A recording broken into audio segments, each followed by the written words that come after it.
বর্তমানে প্রায় প্রত্যেকটা মানুষ একটা যুদ্ধ করছে, সেটা সাফল্যের যুদ্ধ, আর অবশেষে হতাশার আলো। আমি কি করব, কিভাবে সামনের দিকে এগোবো? কেউ কেউ বলে আমার টাকা নাই, আমার পরিচিতি নাই, আমাকে কেউ চেনে না, আমি কিভাবে কিছু করব, আমার তো কিছুই নাই। আবার কেউ কেউ তো এমনও বলে যে আমাকে যদি কেউ একটু সাহায্য করতো, কেউ যদি আমার হাতটা ধরে একটু পথ দেখিয়ে দিত। কিন্তু ভাই, কঠিন হলো সত্য এটাই যে ব্যস্ত দুনিয়ায় এখন আর কেউ কাউকে নিয়ে ভাবে না। শুরু করতে হবে আপনার নিজেকেই। আপনার নিজের ভিতরের আলোটা আপনার নিজেকেই জ্বালাতে হবে। আপনার টাকা নাই, পরিচিতি নাই, সমস্যা নাই, আপনার মেধা তো আছে, আপনার সাহস তো আছে, সেটুকুই যথেষ্ট। শুধু বসে বসে চিন্তা করলে হবে না যে আমি পারবো না, আমাকে দিয়ে হবে না। এসব চিন্তা ভাবনা বন্ধ করুন। শুরু করুন নিজের জায়গা থেকে।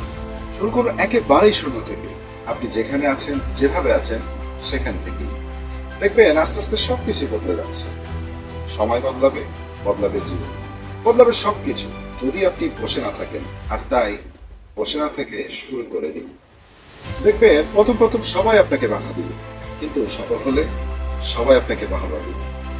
একটা কথা মনে রাখবেন, time and tide wait for now. সময় ও নদীর স্রোত কিন্তু কখনো কারোর জন্য অপেক্ষা করে না। আর সেজন্যই don't waste your time, just prove what you want to do.